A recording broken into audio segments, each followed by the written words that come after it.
There we go. Now the audio ought to be working. Sorry about that. So, CPI just came out.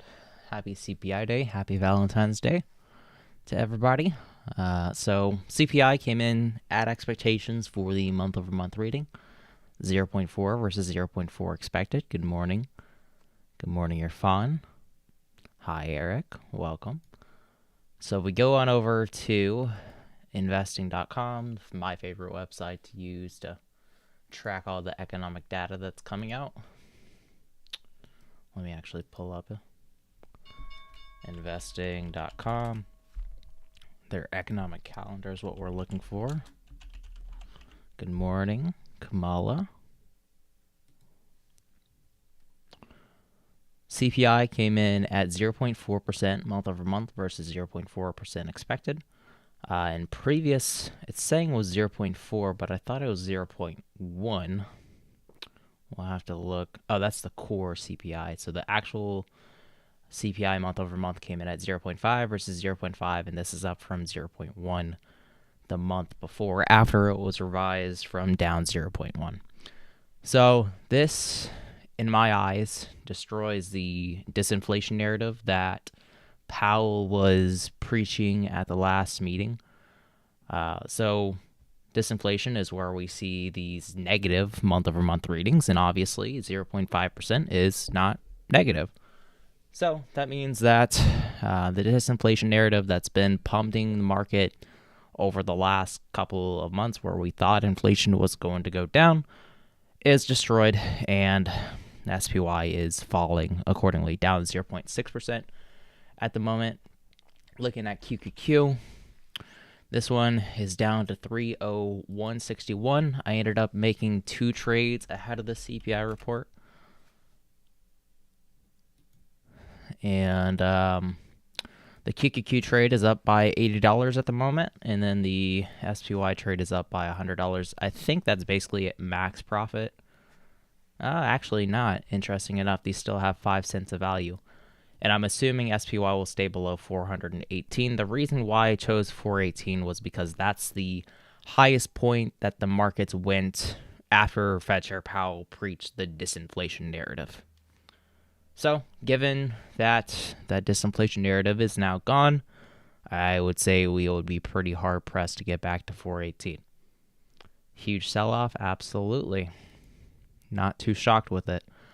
QQQ is down to 301. You got a support down at 299.23. The obvious support at 300 just because of the big round number. Very eventful start to the day, to say the least. Coca-Cola. Oh, man, Coca-Cola is disappointing me. Down to $60 from 60. Oh, wait, this is... Their earnings report actually came out today, and they rallied after the earnings report. It came in at 47 cents versus 45 cents expected, so that's a beat on the earnings per share. In the meantime, they're going down just because the rest of the market is selling off. My worry, though, is McDonald's. So I have a put credit spread on McDonald's that's expiring this Friday, and I'm assuming that it'll be above 260. I think right now we're definitely sitting well above 260, and I'm not so worried about it. But if we do get a brutal sell-off today with the CPI report that just came out, I would be a little bit more concerned. What happened? It is the CPI, the inflation report, just came out, and it came in at positive 0.5%. So if you annualize 1.05 to the 12th power, that would be... 1.005 is what it should be. That would be 6.1% inflation year over year if the current trajectory of inflation were to persist. So that is not what we want to see. We want inflation to cool down to where it's at 2% year over year. That's what the Fed's goal is. But right now, it's sitting 3 times above their projections.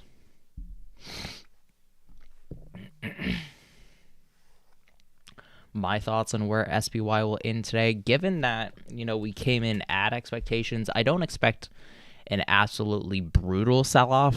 I would probably say we would end the day anywhere between, I mean, if we keep selling off, I would say 406 might be in the cards. But I think we're probably going to end the day. I think that 411 mark is going to be something that SPY gravitates towards throughout the day. That would be my guess, anywhere between probably 408 and 411. Just because it came in at expectations, I don't think that we're going to sell off probably more than like 0.75%.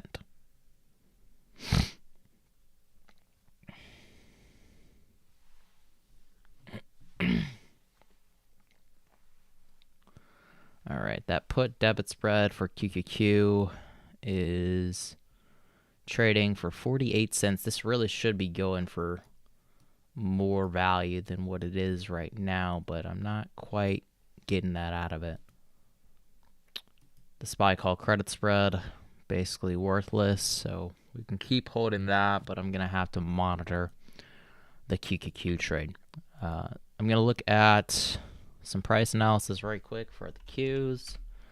Probably trading well below 50 on the RSI, but considering that we're trading at 30 RSI, we could see a little bit of a pullback to the upside and go back to 50. So that is the bearish mark to look out for. So the way that I use RSI is if it's below 50, that's bearish. If it's above 50, that's bullish. I don't really pay too much attention to if it's overbought or oversold, because it can be overbought or oversold for a prolonged period of time.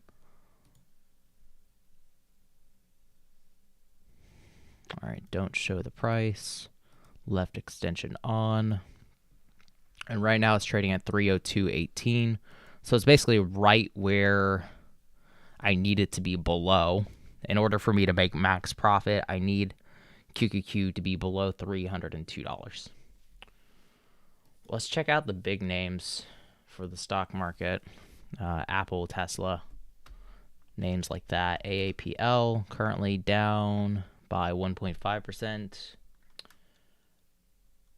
Tesla is down by only 0.1%, so Tesla's actually holding up pretty well, but they have dropped from 206 to 187 the last couple of days. Nvidia would be a good name to look at. Actually positive 0.3%, interesting enough, up on the CPI report. What other names can we look at? What other big names? And Microsoft is down by 0.2%. So we kind of have a mixed bag for the Qs, and that's why we're not seeing it down in a major way, only down 0.6%. Should I buy AMD stock at 77 if it goes there and do the wheel strategy? I think that AMD would probably be a better value, closer to like the low 70s and even the 60s if you can pick it up there. I think that 70 to 80, it's pricey. Especially given that they're only profitable because of their share buybacks and their employee stock compensation.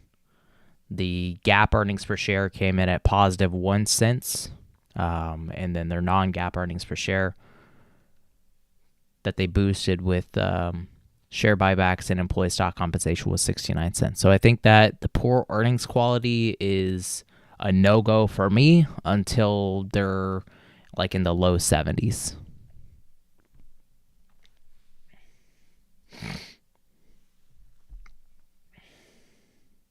The dollar index is up slightly. The 10-year treasury yield is at 3.75%, so the yields are rising with this inflation print. And something that I wanted to note was the increasing odds of going to 5.25 to 5.5% for the federal funds rate. So right now we're at 4.5 to 4.75. And if we go to July, we have now a 46% chance of going to 5.25 to 5.5%. So that would be another 3/4 basis point rate hikes to get from where we're at right now to where the markets expect to be in July. And if we look at the graph down here, or the table, I should say, this is up from 42.5% yesterday to 46% today, so a 4% climb. And then up from 36.4% a week ago. So the markets are pricing in more and more the odds of higher interest rates than previously predicted by the Fed in the SEP or the Summary of Economic Projections. And now even we're seeing a 48% chance for going to 4.25 to 5.25 to 5.5% in June. And this is up from 42.1% yesterday, so up 6%. So the odds of higher interest rates are going up, which means that rates are going to be going up. The bonds are going to be going down. So TLT probably headed down today. It's actually positive 0.2%. So this could be a decent short position to take on if you think that rates are going to keep going higher. But yeah, that's the federal funds rate and where it's expected to go as of right now. And this is always changing, of course. Will Google and Amazon go to the low 90s in 2023 or 2024? Let's see. Google's already in the low 90s, right? It's at $94. I would qualify that as low 90s. If you're talking about like 91, 92, yeah, I think that is probably going to be the case. Amazon especially, they're definitely more subject to pain than Google would be, just because Google is like a software business and they're not as prone to consumer spending going down as Google, because Google, they make all their money on ads, which ad dollars could end up going down. From my perspective though, like, ad dollars haven't budged a bit. If we go over to my YouTube channel, I think my RPM and my CPM have basically been the same. If we look at revenue here, it usually shows the CPM and everything.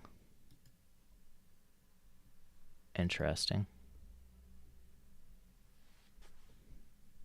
Okay, here's my CPM.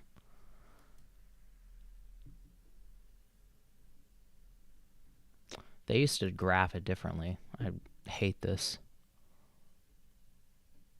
And now it's doing it by video instead of...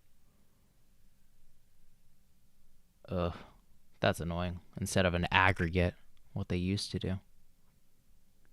Anyway. But yeah, my CPM doesn't seem to have changed. It's about the same, usually like $30, $40. So from my perspective, not really seeing any decrease in ads. So Google ought to be doing still pretty well. Amazon, on the other hand, considering that it's all consumer spending and consumer spending is likely to go down, given, the rising price of transportation, food, energy, things that we need. People are going to have less discretionary income, which is no bueno for a company like Amazon, where people just spend their money on discretionary items. All right, QQQ is popping its way back up right now.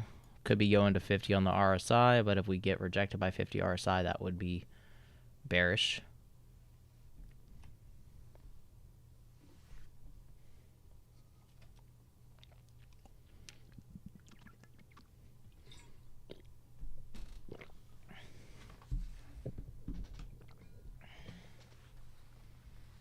Keeping an eye on the QQQ put debit spread. It's just kind of wavering between profitable and non-profitable, basically a break even right now. Didn't spend a lot of money on it because I wasn't too confident in the CPI report today. So, okay with the risk that I put on. Just need to make sure it doesn't go above 50 on the RSI.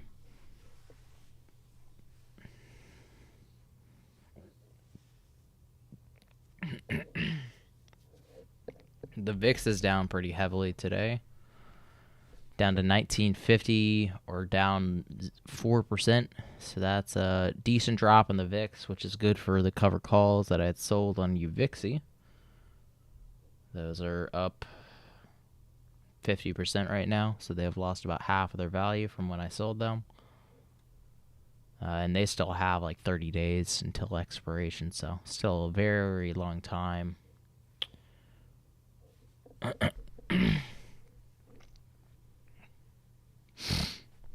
yeah, with the 10-year Treasury yield climbing today and the inflation report showing no signs of disinflation, I think the markets are definitely going to be down for today. How much they're going to be down, that's, I guess, the burning question for us.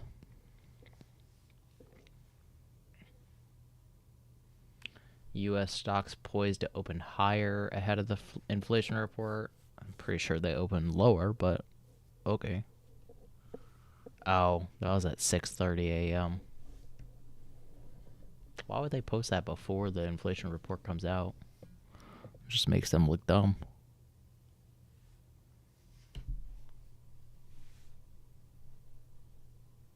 Turn green. Good. Good stuff.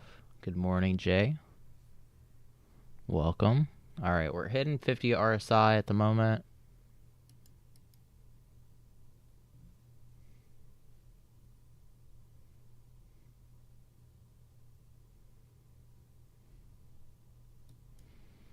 Slightly above it. So if we go above it, we might end up pumping here. We're also at that 304.43 mark, so this could be a resistance level that we're coming up on. Looking at the volume, what are we at? 946 right now. So it looks like volume is increasing going into the resistance level, and then if it continues to increase, we'll see a retest of that 304.43 mark. But currently at 52 on the RSI, so might have to bail for the QQQ trade. Nvidia is jumping positive 2.6. Jesus Christ.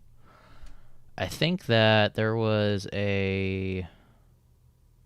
another chip maker that reported earnings recently, or they're supposed to report soon.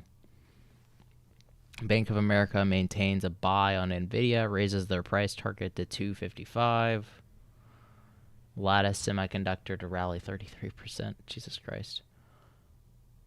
Reckless. 1.3 million orders from U.S. Army to develop vehicle visualization systems using Nvidia chips. So they are now a government contractor. That's interesting. That, I would see why that would be bullish now. If government is contracting them to do work, that means that is guaranteed money that they're going to make. So good on Nvidia.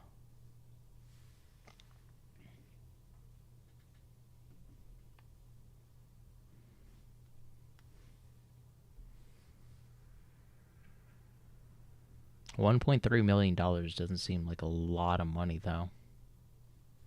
I'm not sure how many chips that would be for them. But heading back to the Qs, gotta love the military-industrial complex. Yep, spending money like drunk sailors. Do they know where the money is going? Probably not. But they spend it anyway.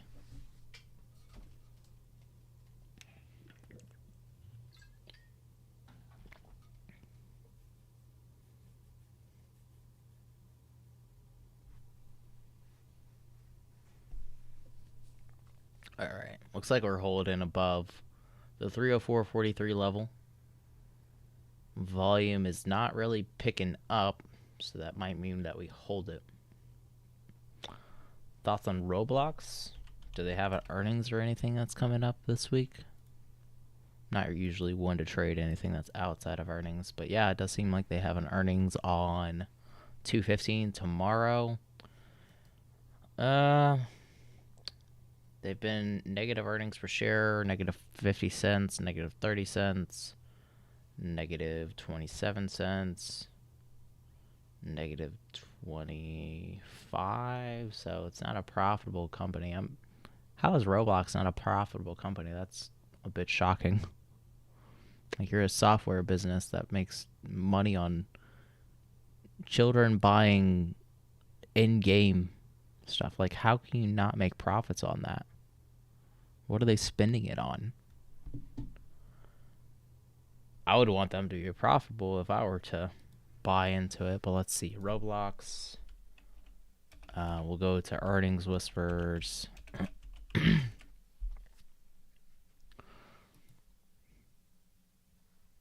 Oh, really? They had a child worker scandal. Why am I not surprised? 55-cent earnings, negative 55 cent is what is expected of their earnings per share. Earnings whisper expects negative 59 cents. Revenue is expected at 890 million. Wait, 890 million? They're not even making $1 billion a quarter? Wow. That's not good. So next I'll go to Roblox earnings history. Like, Roblox is huge. How are they not making more than $1 billion a quarter? That's shocking.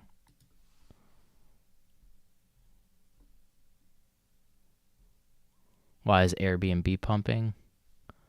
I think they had their earnings report too, or they're going to have their earnings report soon.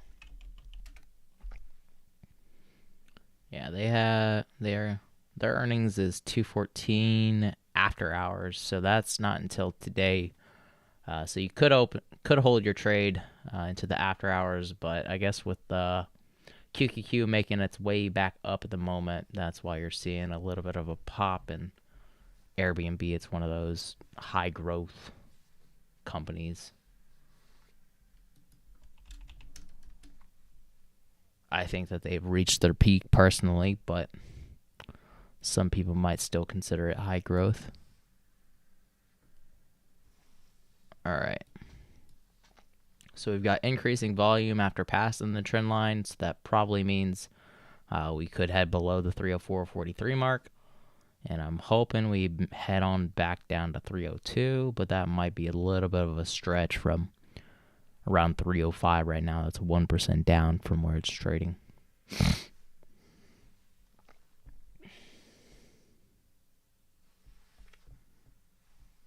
But yeah, going back to Roblox and their earnings history, if I can find it. It's not macro trends. The one that I like to use is MarketBeat, just because their table is a lot cleaner than anybody else. So looking at their last 8 quarters, 1, 2, 3, 4, 5, 6, 7. Of course, it's one down from this giant block. Oh, they've only been around for 7 quarters. Okay. 46. Oh, these are all negative. 46, 25, 13, 25, 27, 30, and 50. 216 divided by 7 quarters is negative 31 cent earnings per share on average since they've been a public company. And Wall Street expects them to do negative 55 cents. If we compare this to the last quarter, it was negative 50 cents. And a year ago, this was negative 25 cents. So their losses are growing pretty steadily, doubling basically year over year. So I could see them, coming in line with those expectations at negative 55 cents from Earnings Whisper. And looking at their revenue, it seems to be almost kind of stagnant too. Besides like the first couple of quarters, it seemed to have peaked almost in February of 2022. Interesting enough.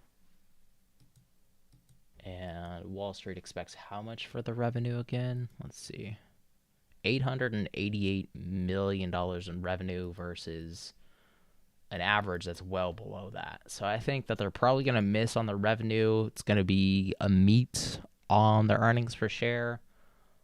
I think that would result in a sell-off. And if we look at the price levels for it, Roblox is currently trading at $34.50. It is trading pretty low already. So what I would probably do is a call credit spread. And I would assume, let's see if we can find some decent price levels. All right, there's a gap in the chart, nearest gap in the chart right here. The low was 36.38.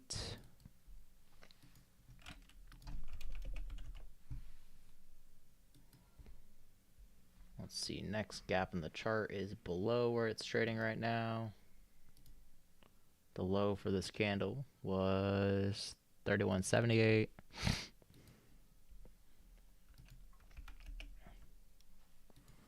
All right, so we got a support at 31.78, resistance at 36.38. You got a candle of significance right here. I would say that the average was about 40. Let's see. Let's zoom in a little bit closer. Just going to guesstimate the average instead of taking my time and actually calculating it. 42.70 would be my guess. All right. So 42.70 is your next resistance level. You got some more at around this low right here. Or you could even use this. This was decent gap too. Low for this candle though, 38.70. So I would say pretty confidently that this would be below 39 would be my guess. So a call credit spread, assuming that it would be below that, would be the trade that I would take. But I'm not a huge fan of trading Roblox myself, so probably won't make it. But looks like QQQ is making its way back up still at 305 right now. So we're going to probably have to exit our put debit spread at a loss. We did end up pulling back to the 304.43 mark, but then reverted back above it.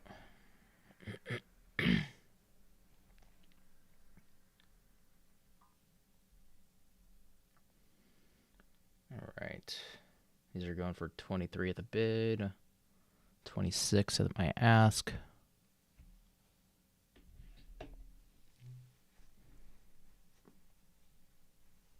Volume is waning.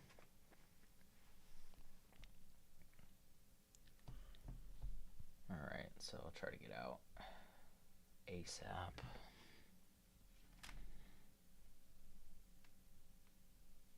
The bid just keeps moving around on me. All right, I'm closing these at 21 cents. I'll be taking around $100 on the loss, but I still have that the SPY call credit spread that should make up for it.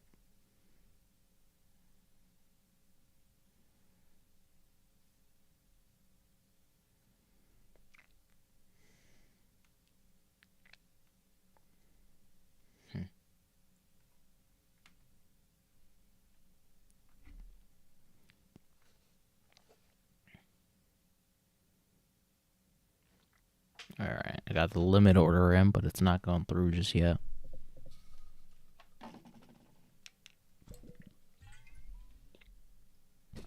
Volatile day, yeah, definitely could be with CPI coming out. Could be very choppy in both directions, but considering above 50 RSI, trend is not my friend right now.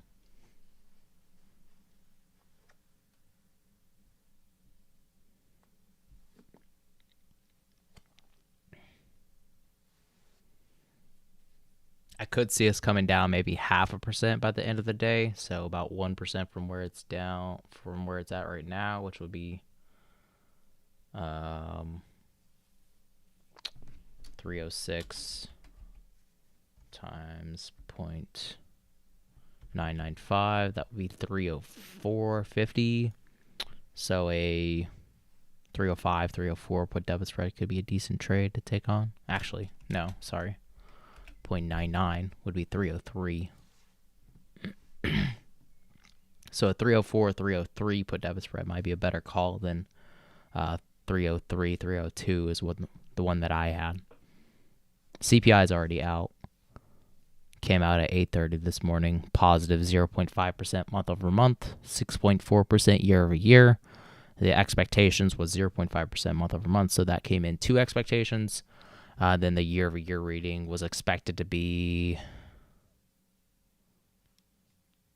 let's see, I think it was 6.2, and it actually came in at 6.4.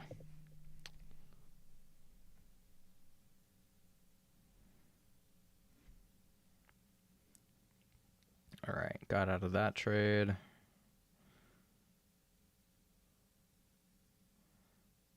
Just cut losses on the QQQ put debit spread that expires today, 214 at 0.21 each.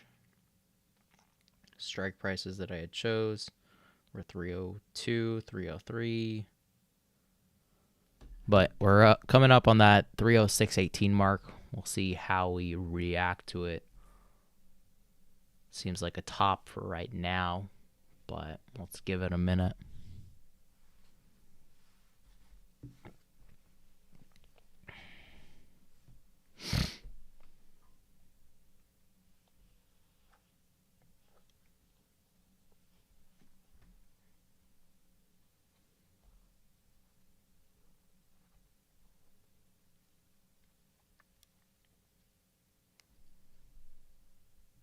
No SPY puts guaranteed. Well, it was because of, with inflation coming in at expectations, I would just assume that would be a flat day. So probably both calls and put options are going to get ripped apart today.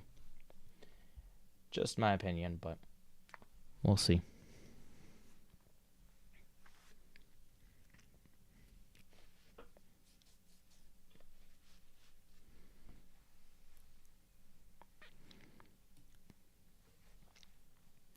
Could be a decent trade opportunity to do an iron condor too. SPY currently trading at $414. 409 is a very far way around to the downside. Maybe 410. That's pretty tough to say. Let me check to see how much an iron condor will pay us that expires today.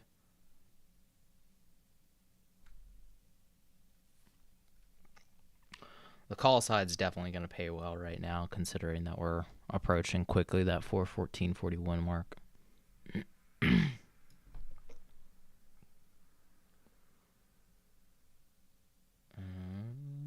418, 419 is paying 10 cents right now. If we go closer, maybe 417.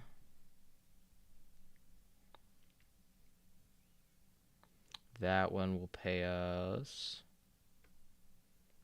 15 cents in credit. It's not bad. I'd want a little bit more. I'm actually looking at doing a swing trade for tomorrow. Instead, that'll give you more credit with the extra time that you're adding. And assuming we'll be below 417, you get paid 27 cents versus you only get 15 cents today. Just time everything perfectly. Yeah. If only we could, right? If only we were market clocks.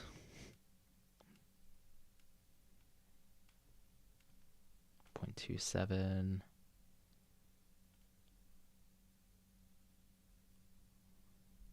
All right. If I go one strike price higher and assume that will be below 418 for tomorrow, that one's paying 20 cents, but the 417 is paying 27 cents. I think I'd be okay with that.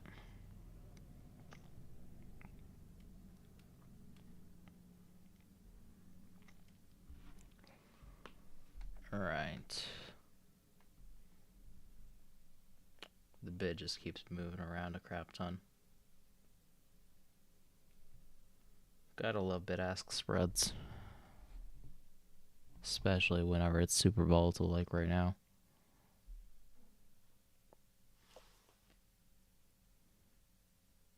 Yeah, I think as we approach that 414 mark, the markets might start to hesitate, but we shall wait and see. QQQ made its way back up to 307. Just got filled for the call credit spread. All right, new options alert. This is a swing trade. Just opened a new SPY call credit spread that expires tomorrow, which is the 15th at 26 each.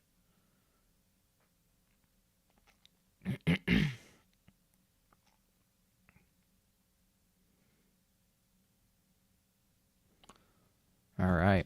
Looks like we stalled at that 414.81 or 414.41 mark, I should say.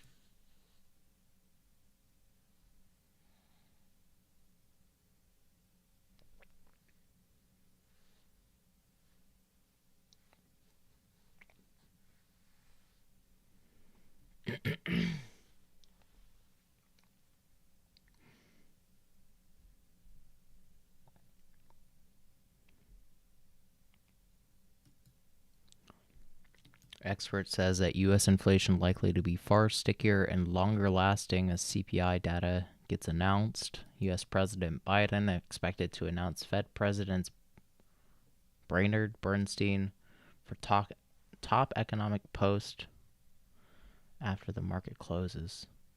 What?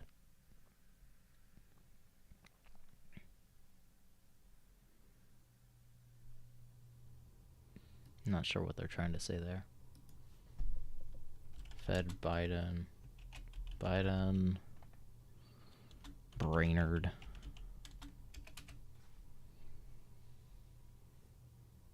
Top economic advisor. So they're replacing the other guy. What was his name?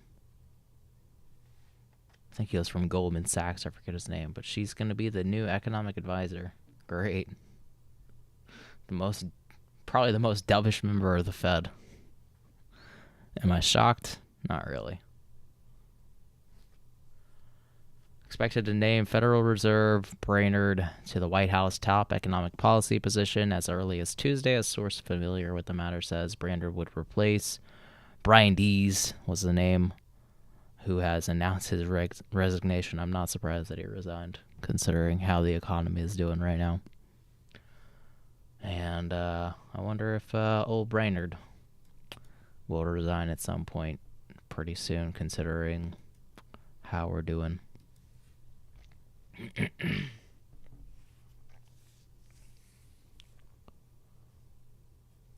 All right.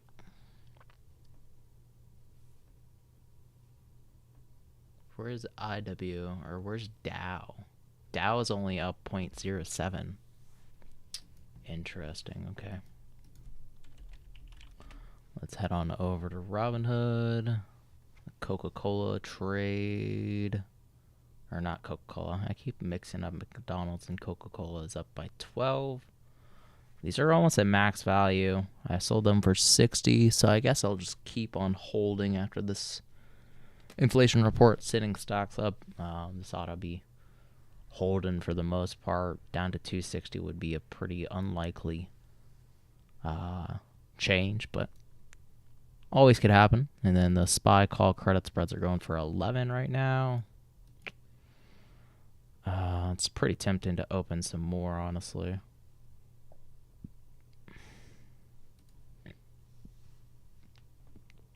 I've got 4 of them at 24.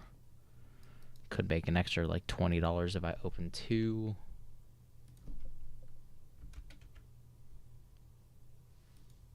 Yeah. I don't want to close it. I want to open these. Don't make that mistake. Don't want to make that mistake.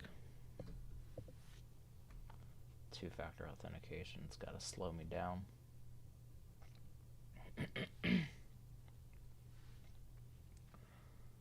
637, 819. Nope, wrong one.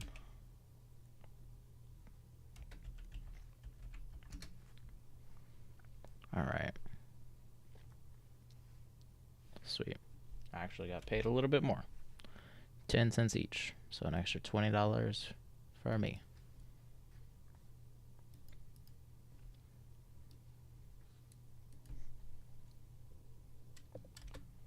Options alert. Premium. Just open 2 more. SPY 418, 419. Call credit spreads that expire today. 214.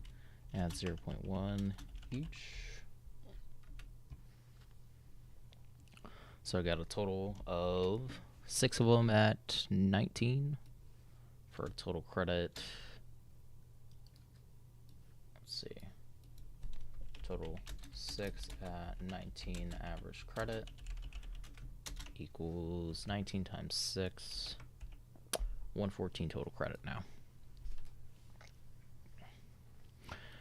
And again, I would say that we would be pretty hard pressed to go all the way up to $418, given that the disinflation narrative is wiped out in the market with month-over-month reading coming in at positive 0.5%. It did come in at expectations, but at the same time, the narrative has been that inflation is over, and that's not the case anymore. So I see it as bearish.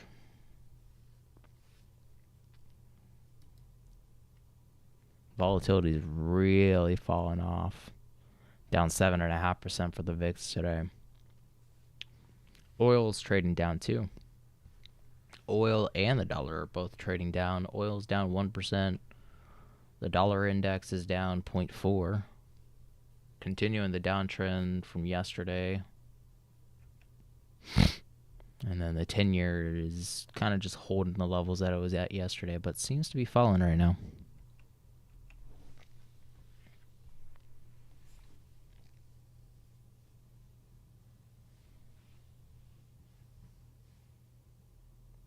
Yeah, still rallying.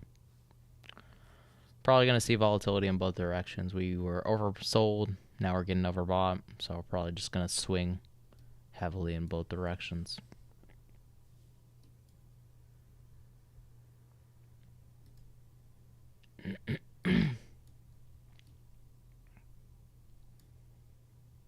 Oh, man. Why does my chart look so bad? Too many price levels that I got up. Looking like a cheese grater. There we go. Make it wider.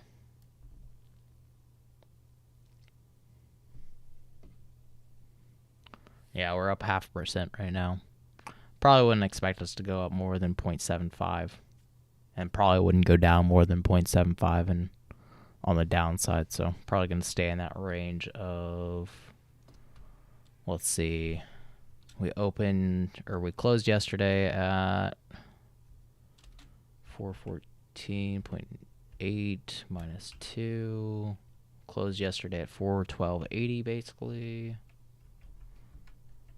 0.75% would be around $3, so probably not going to go above 416 and probably not going to go below 409 would be my guess for today. So an iron condor could be a decent trade to make too. You'll get paid a lot more for the calls right now than you'll get for the puts. Let's see. 412 minus 3 would be 410. That's way below where we're trading right now, so probably won't get much money at all for that. But total credit right now is 37 for an iron condor, assuming that will be 410 to 416. Probably wouldn't risk a lot on it, just because we are edging towards the 416 mark, but good $200 of risk might be adequate. And you get 36 credit each, so high credits here.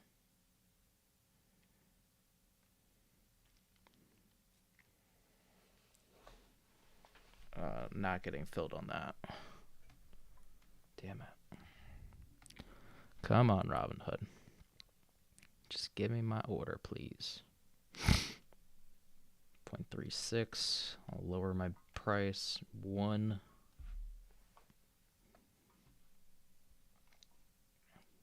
All right. So just open that Iron Condor for today. Day trade. New options alert. Day trade. P1F. Just opened a new SPY Iron Condor expiring 2/14 at 37 each. Strike prices 409, 410, and 416, 417.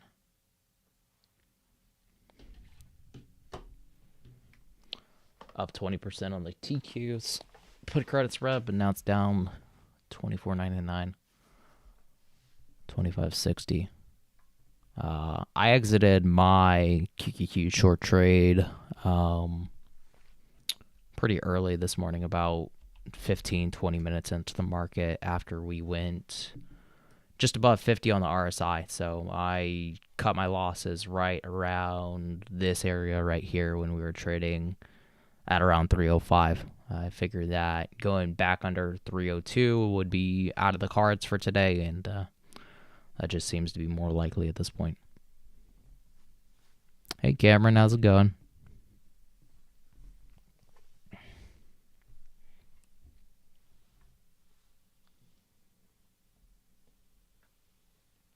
Palantir earnings better than the Super Bowl. Let's see. Palantir, yeah, they pumped pretty hard.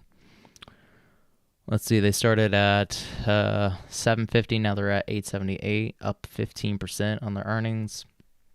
This is one of those government contractor companies, so they have that solid, stable income with government.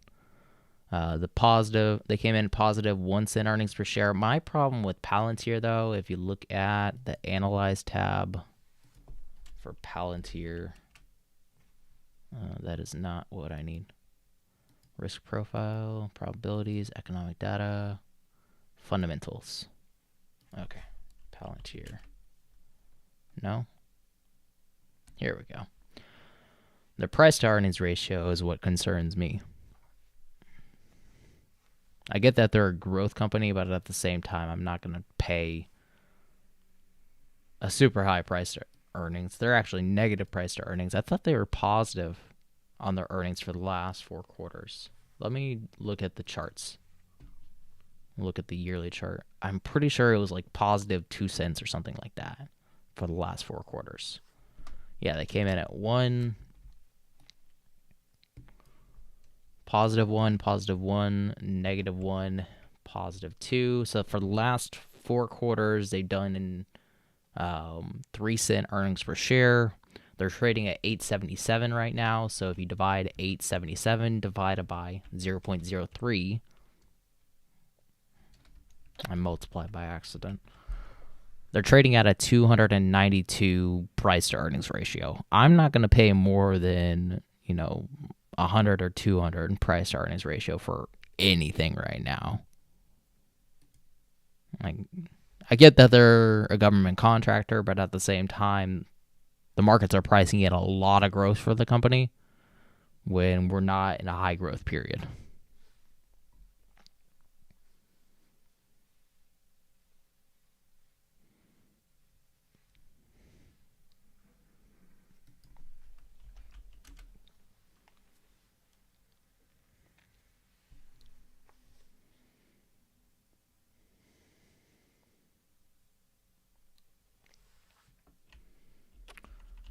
Depends on what price you got the TQQ at.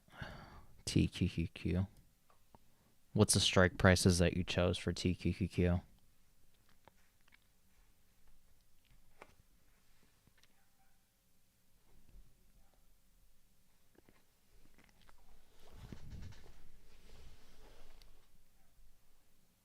20 and 19.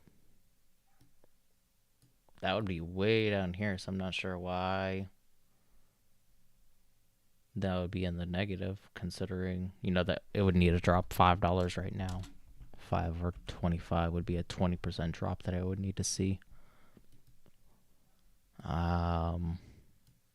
Maybe make sure you didn't do calls, or maybe you traded SQQQ. That would be my only guesses that I could come up with. Yeah, that's very strange. Or you could have accidentally reversed the trade.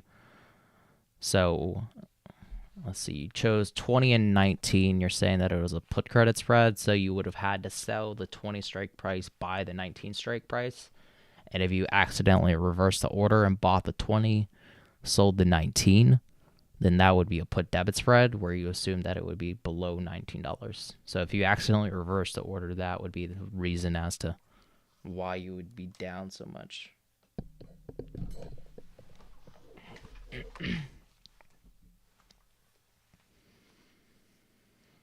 Ooh, man, it is cold in this house, man. Good morning, Peter. Happy Valentine's Day.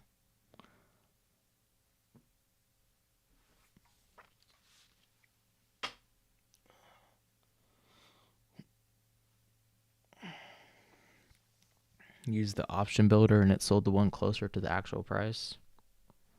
Huh. I have no idea then. Come on over to the Discord, send some screenshots of the trade that you took on. I'll send the link for the Discord right quick.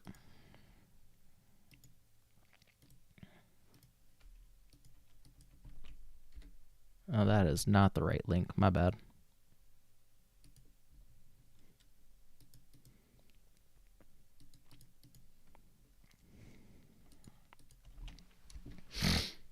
There you go. All right, so join the Discord, send the screenshots, and then I'll try to figure out what exactly went down there.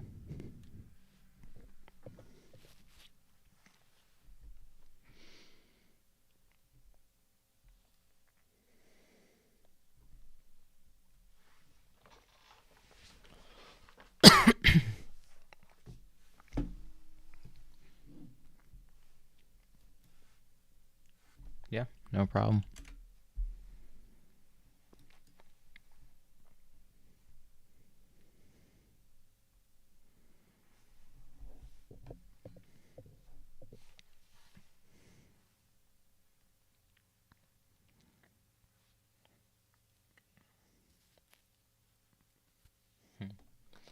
Well, with the dollar falling, my gold call ought to be doing pretty well. I forgot to sell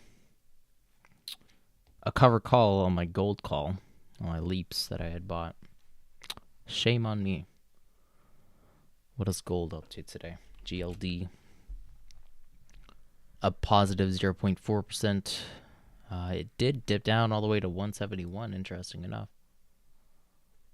I'd say if we get a decent rally out of gold, then we could do that cover call that I want to sell. And I think probably I want to try to sell it if we get closer to like 174, 175. Right now we're trading at 173. So still got a little bit of time to wait on it.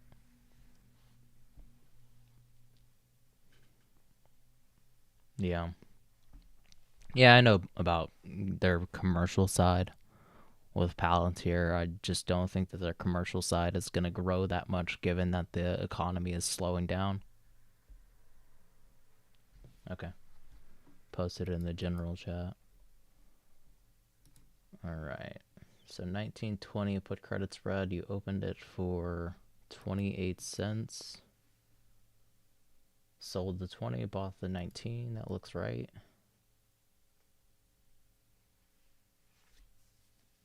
Your expiration date, that's the problem. Your expiration date is all the way out in June.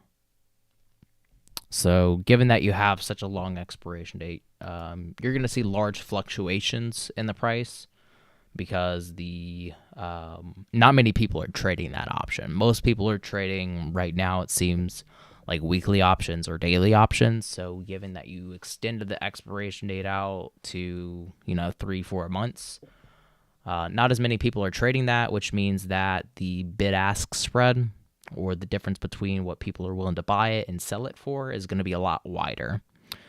And Robinhood is always going to quote you the mid price between the bid ask. So you're going to see large fluctuations, to where you might be up 10% and then down 15%, and then it'll just go back to where it was.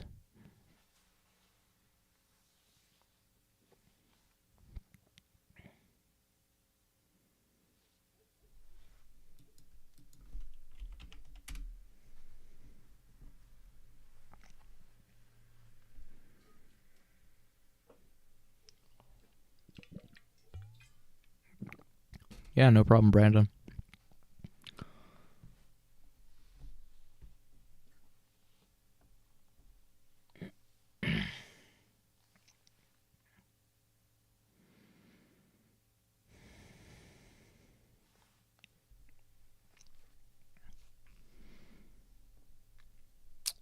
All right, looks like the 10-year Treasury rate made its way back up, actually. Positive 0.5. So if this keeps perpetuating up to the upside, that ought to weigh negatively on Qs. Right now, Qs is trading at 307, so you could see a decent short opportunity down to that 304.43 mark, I would guess. But that's on the contention that the 10-year Treasury rate continues to rise.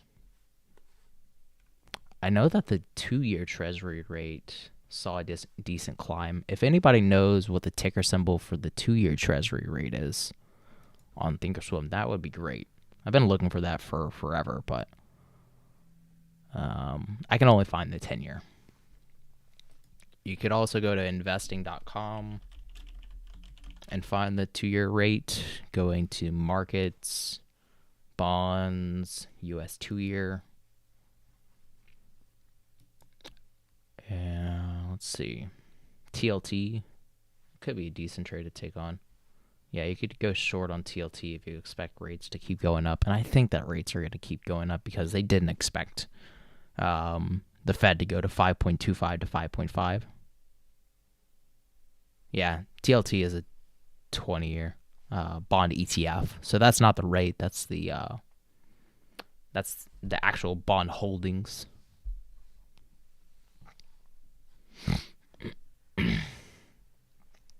But looking at the 2-year, this one's definitely rising. So at 8.30, whenever inflation came out, this went from 4.5 to 4.56, and now it's at 4.58. So the 2-year is definitely on the rise, and I think the 2-10 yield is getting even worse than how it has been. We've already seen the deepest inversion of the 2-10 since, I think, 1982, if I remember right. You can go to the Analyze tab and find that economic data. TXTG, I'll try to check that.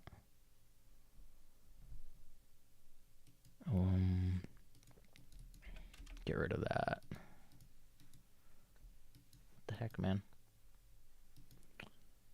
I'm not looking for Palantir. I'm looking for the Treasury rates, please. That's annoying. I think I have to refresh this or something in order to get it to work.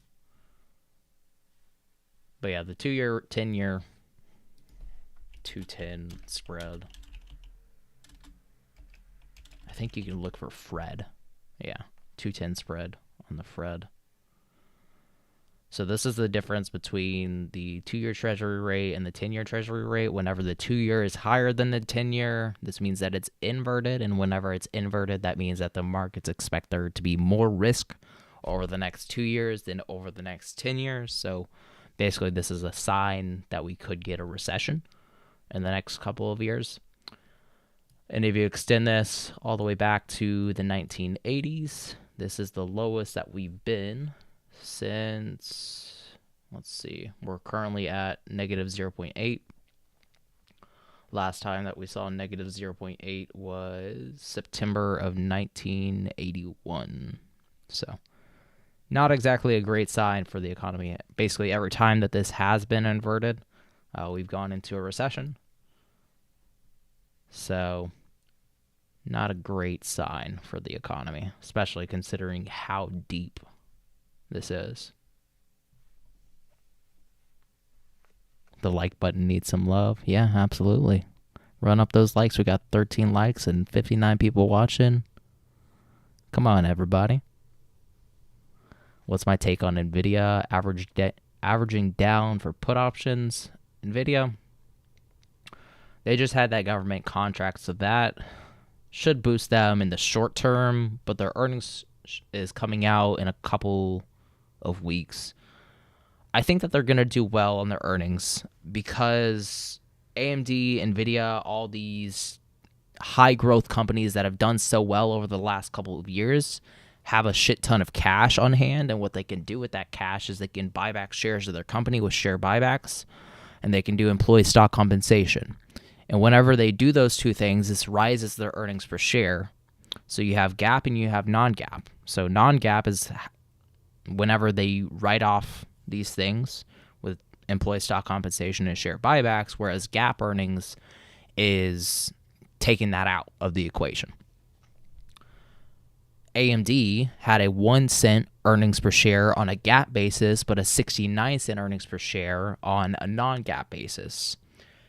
But because the headline number is always going to be the headline number is always going to be the non-GAAP earnings, you're going to see a rise out of the stock because they have leverage to beat Wall Street and whatever Wall Street is expecting. So, NVIDIA, I would say it's a pretty hard trade if you're taking the bearish side, especially with that government contract announcement. I think that could definitely prop their stock up for the next couple weeks ahead of their earnings. I might not even see it go below, 209 would be my guess. I think that a better trade would probably be a call credit spread rather than buying put options for it. But that's just my idea. SPY is pulling back to 413. We're seeing some weakness in the Russell 2000 actually is going negative. That's interesting. Russell is the most negative right now, with the 10-year treasury rate making its way back up to 3.75. So with the rise in the 10-year, we're seeing some hurt in growth names. So definitely, the Russell 2000 small caps. And now we're seeing some pain in the Qs finally. So we're headed back to that 304.43 mark is what it's looking like. Do you know a website or an app that will let me overlay two different stock charts, putting one on top of the other? I would think that TradingView would let you do it, but I'm not 100% sure. I think TradingView has comparisons.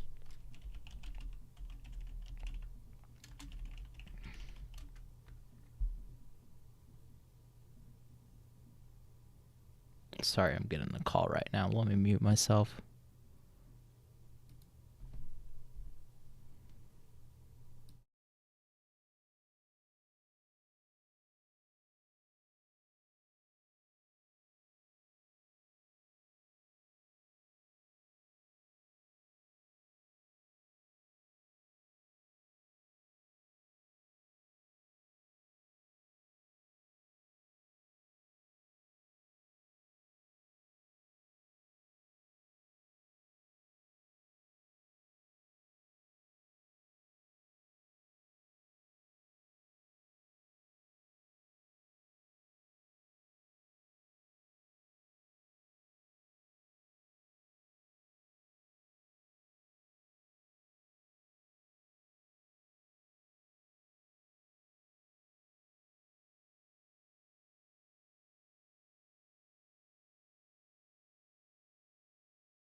Sorry about that.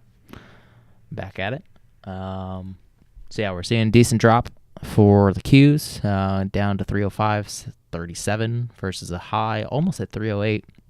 So we basically went to the daily high, the pre-market high, I should say. Same thing happened for SPY. Basically, we ended up topping at $415. So that means that our Iron Condor is right in its sweet spot, where it's right in the middle between the strike prices that I sold, which means that the Iron Condor has made me about $20 as of right now, about $15, I guess. Hopefully we don't retest that 410 mark. I'd be pissed if we ended up going below 410, because that means that the QQQ put debit spread probably would have worked out, but yeah, we'll see how this ends up shaking.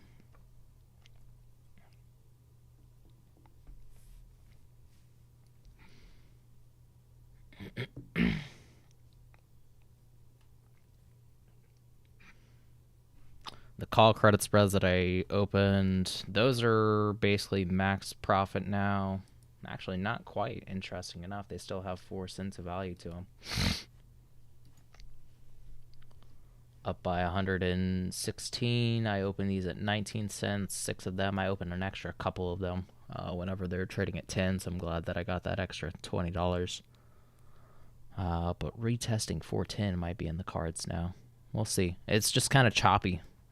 We saw it go to 30 on the RSI, then we went all the way up to 67, so we almost got overbought. So I think that we're just going to chop back and forth in that range would be my guess, but we shall see how it plays off. Off topic, but no way that I'm squatting 400 pounds.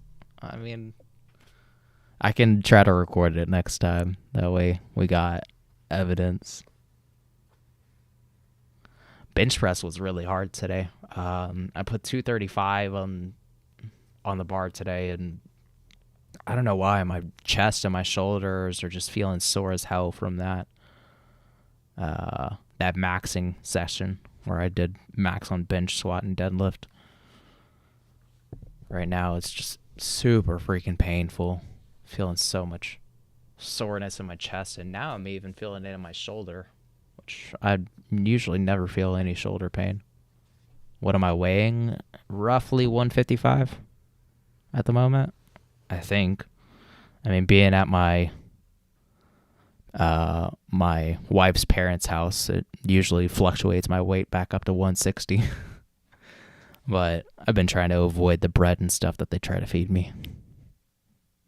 How much do I deadlift? I did 425 on deadlift. I still had probably another rep in me at 425, so I think I could probably get like 435 or 440 if I really tried. I tried to do 450, but I didn't land that one. Yeah. I'm a lightweight. I got small bones. How tall am I? 5'6". Not tall at all.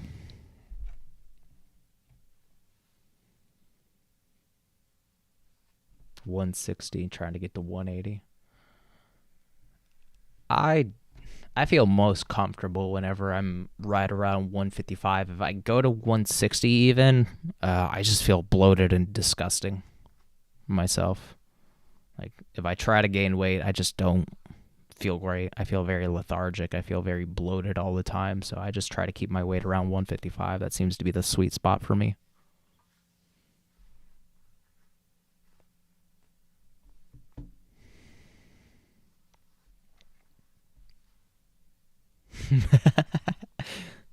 I'm 5'6", but the money make me 6'5". She said she loved my songs. I told her to list 5.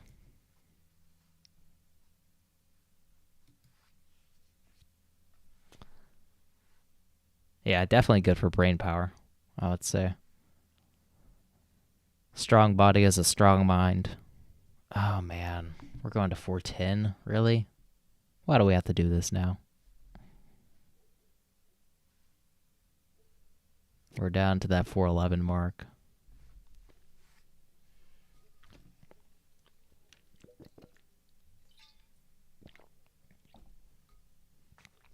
Thanks, I try. I try to look good.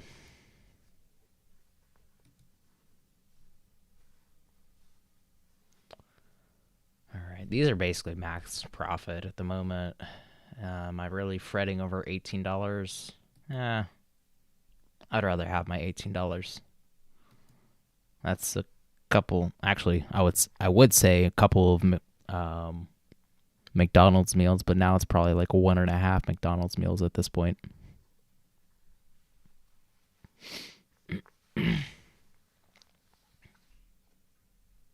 Yeah, the call credit spread was a good one. The Iron Condor is really testing me at the moment. That was a huge candle.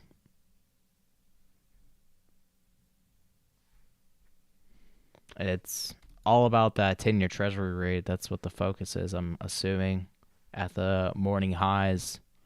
So if that keeps going, then markets are going to keep falling. I could hedge the position with a QQQ trade. I hate making more trades than I've already made, what, 2-3 trades today. I don't usually like to make more than a few. And I also don't like to open whenever we're down so much. So maybe if we come back to 304 and that 10-year treasury rate is still up, then that could be a decent position to take a put debit spread.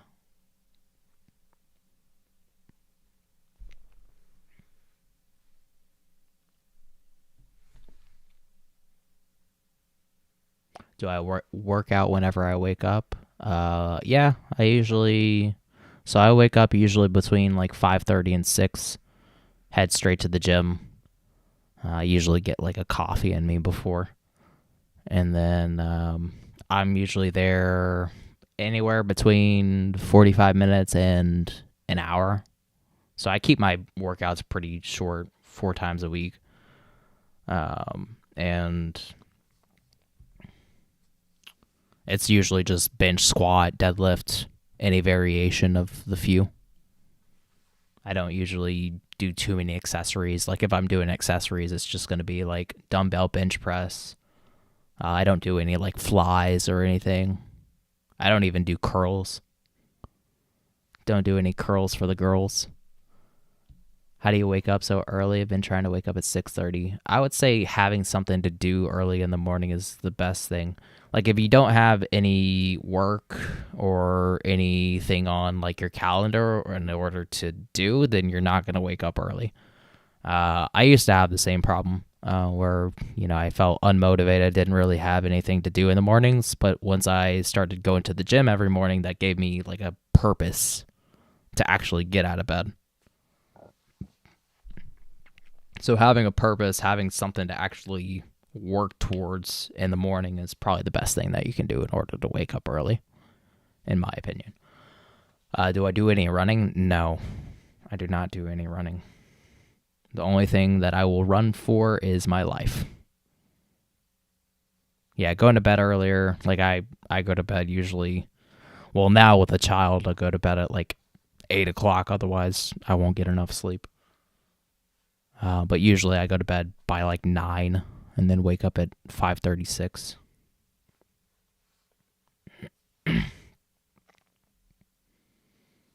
You can go to bed at 6 p.m. and it still feels like waking up at 3. Yeah. Having a child also helps too, I would say. Because then you just wake up every 3 hours, and at some point you're probably going to be up between the hours of 4 and 6 a.m. and might as well just get out of bed at that point.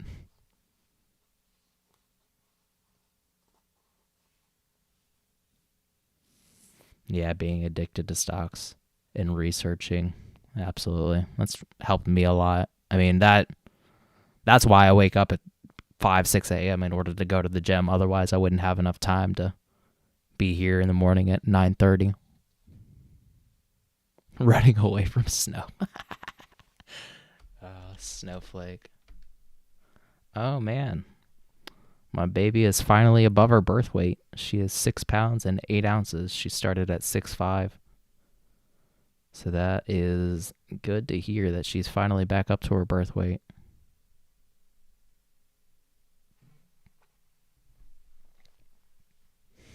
Oh yeah, the Thinkorswim bell, that is the loudest thing ever.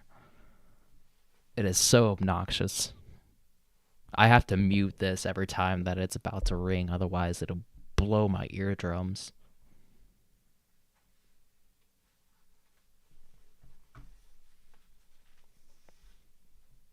All right, the 10-year is going to a new high, so we could get a decent sell-off for the Qs. It's down to 303. I wish I had held that damn 303, 302 put debit spread.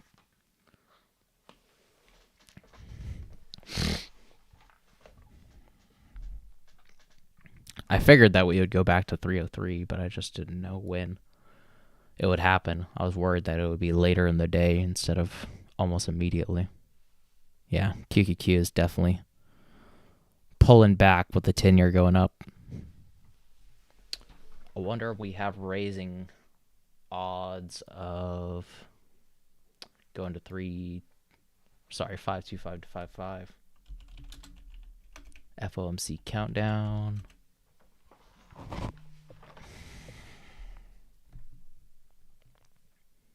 How much are McNuggets? How much are chicken nuggets at McDonald's now?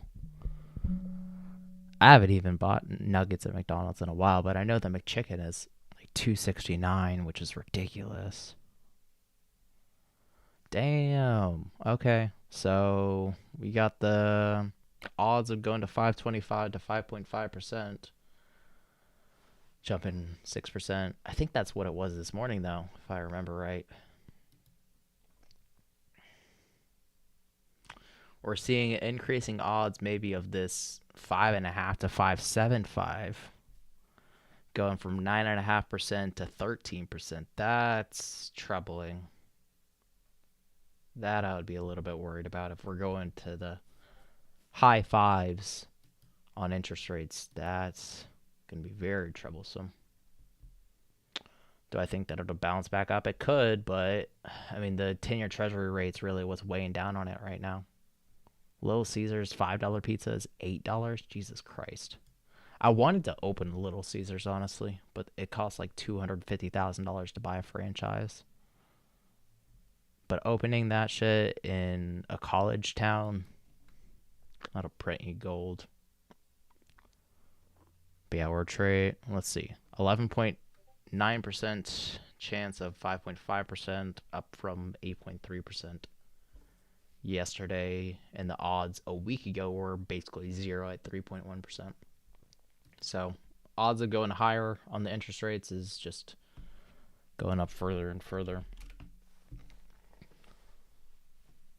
I want to see if we have any Fed members that are speaking today. Let me go to my calendar. No, it's just CPI today. We don't have any Fed speakers until Friday, really. That's doesn't seem right. No, we got Fed Logan speaking in 12 minutes. And then we have Harker speaking in 42 minutes. My calendar is not right. But yeah, we have Logan, we have Harker speaking today, we have Williams speaking today. So we got 3 Fed members speaking after the CPI report. So that could really shift the markets in one direction or the next. Harker and Williams are probably going to have more sway than Logan. Those two are much bigger names than Logan, I think. Let's see the Fed cheat sheet. Yeah, I mean, $200,000. Like, if you compare that to other franchises, that's pretty cheap. I know that opening a Whataburger is like, you have to have a net worth of like $2 million or something crazy like that in order to open it. So $250 is not bad at all.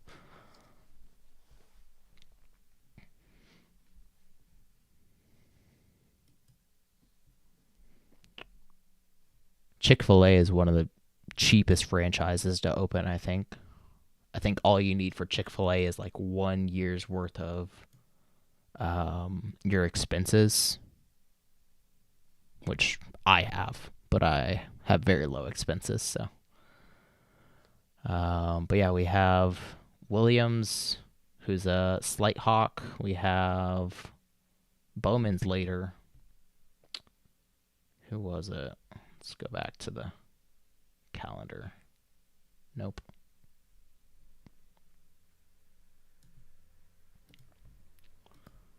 All right. Logan, Harker, and Williams. So Logan, where is Logan's a moderate? So if they're more hawkish in their tone in the next 12 minutes, then that would be pretty negative for the market. They are a voting member, so that's important. If you're looking at the other members, Harker is let's see. Where is Harker? How the hell did Kashkari go all the way to the most hawkish member of the Fed almost? That's crazy. I feel like Kashkari just sways with the wind, but okay. I think all of them just sway with the wind, in all honesty. But Harker is a neutral, so if they're more hawkish, expect a little bit of a sell-off for them too. And then you got, who was it? Williams, who is a slight hawk. So you got a lot of neutrals that are speaking today. So if they come out saying that we need higher rates, I would expect the 10-year to keep going up and stocks to keep on crashing. Yeah, the thing about Chick-fil-A is you have to be very involved with them. You have to work for them first, and then you open the franchise. And even as a franchise owner, like, you have to be like elbows deep into working with the staff too, which I don't want to be that involved, but you know, I just want to be able to invest in the franchise and not have to do any of the work.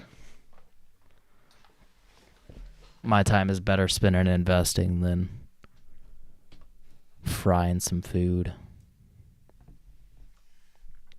Especially with the margins for food. Like, the margins are usually very low for fast food services, especially, Chick-fil-A.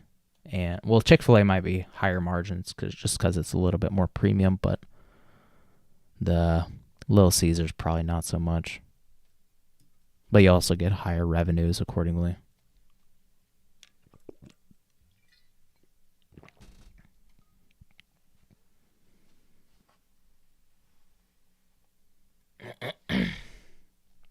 Damn, we're getting real close to that Iron Condor put strike price. I could close out of the call side and then just hold on to the puts for dear life. Let's see what those are going for. About 4-cent spread. So we're paying an extra $4. I got 36 to open it. So going back to the option chain and the 406 strike price. Sorry, 416 strike price, I should say. We could close them for 5. I'd rather keep it. Not waste $5. But we're definitely below 50 on the RSI. I'm just curious to see if we'll see another bounce back. Right now with the 10-year being as high as it is, I think that's kind of unlikely. Really tempted to reopen the 303, 302, put debit spread for QQQ, but hard to reopen a trade that I already lost confidence in.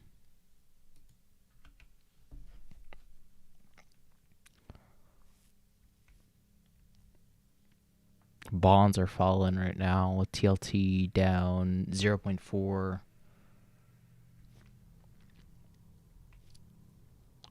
The Dow is actually leading the way on the losses, down 0.8%. That's interesting that the Dow would be down more than Qs with the rising interest rates. All right, we're below that 409 mark now. So I'm looking at, for price levels on SPY, I'm looking at 409. I've got 408.03, 406.60, and then 405.88. Which, I mean, it's possible that we go back below 408, but I would think that you would need to see the 10-year being closer to like 377, 378 in order to get that deep of a sell-off.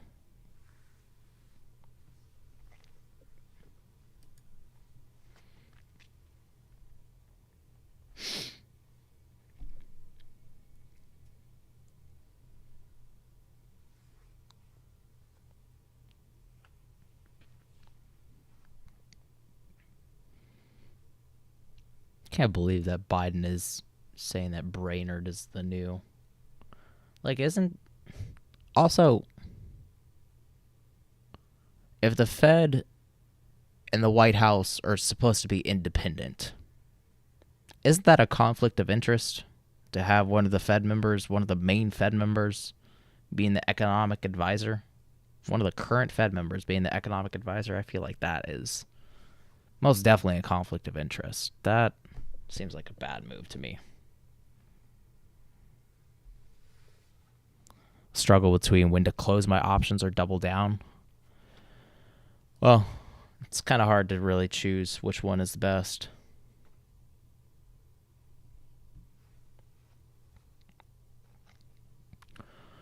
You really got to think through, like, what are the odds of the trade continuing to go south on you, or what are the odds of the trade recovering? I would say with SPY being down 0.75% already, I think that the risk is to the downside. So I would think that we would bounce from here, but, I am a little bit biased with the 410 Iron Condor. And these are paying 46 cents a piece now. It really depends, too, on how much you risked to begin with. Like, for me, I only risked, 100 minus 36, 64 times 3. I only risked 192 for this trade. So if I feel more comfortable risking, say, $300 now for this trade, then I would double down in the position. So it really depends on how much you've already put up and what do you think are the chances of the trade turning around.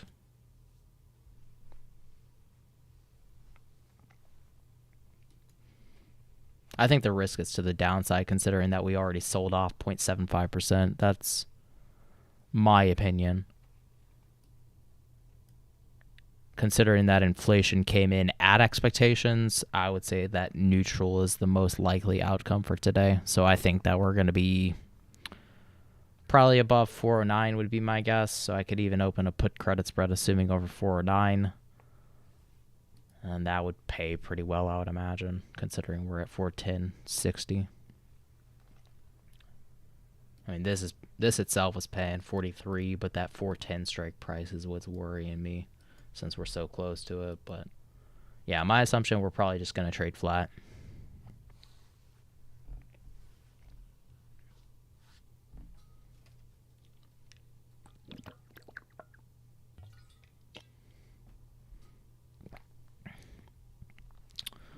But yeah, that's all the trades that I'll make today. If y'all want to know when I close out of this Iron Condor that I've still got open, check out the premium Discord. I'll send over the link right quick.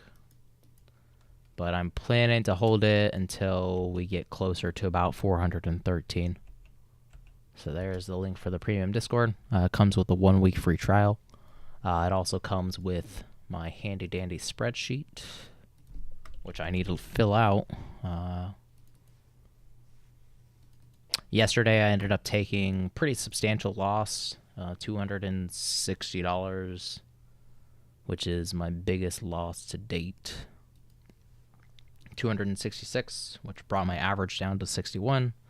But hopefully, with these couple of trades that I made today, I can bring the average back up. But we opened a few trades, so we'll log those in. It was an SPY Iron Condor, which is a neutral trade. Expiration date is today. Strike prices I chose for the longs were 409 and 417, 410, and 416 for my short strike prices. I opened just 3 of them. I got how much credit each? Like 43, I think. 36 actually. 36 credit. Okay. The SPY call credit spread I've already got open here. This was a macro trade.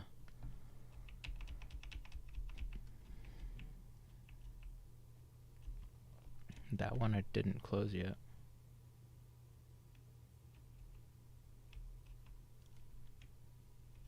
Where's the strike prices that I chose? Oh, that's the wrong one.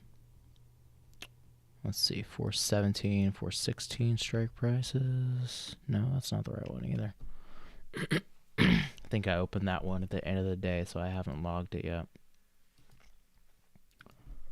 213, SPY, call, credit, which is a bearish. It's a neutral trade. Expiration date was today, 214. Strike prices were, let's see, 418, 417, I think. Or 418, 419, actually. 419, 418. I opened 6 of them at 19 credit. The QQQ trade we ended up closing out of at a loss. That one I think I opened at the end of the day, so I hadn't logged that yet either. 213, QQQ, put, debit, bearish trade. Expiration date was today. Strike prices I chose were 303, 302. Forget how many I opened. Let me check.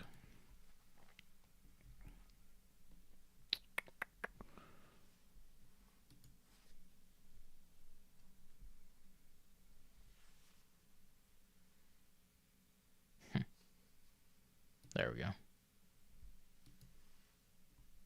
QQQ put debit spread 303, 302. I opened 5 of them at 42. 542, and then I closed them at 21. So that one ought to be about 100 on the loss. All right, and that should be all the trades for yesterday. Those were both macro trades. I think these are all macro, just based on the CPI report that came out. Let's see. SPY call credit spread is still holding that one, so won't close out of it yet on the spreadsheet. Put debit spread 303, 302. I already put that in, huh? QQQ call credit spread and the QQQ put debit spread. All right. All right, and then the other trades that I opened. Let's see.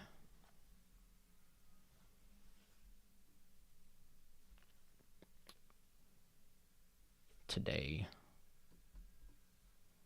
SPY call credit spread, I already did that. And then the Iron Condor is the one that I just logged already. So no other new trades for today. So I can delete these. Yeah, SPY is just all over the place. That's why I took that Iron Condor. I assumed that we would just bounce between that price that we topped at right after the CPI. And since it came in at expectations, I don't think that we're going to go down to like 409, 408. So just going to keep on holding until we hit that 413 mark again for the Iron Condor. And then take profits at that point. But yeah, that's all the trades that I got for y'all today. And I will catch y'all tomorrow at 9:30. See you, everybody.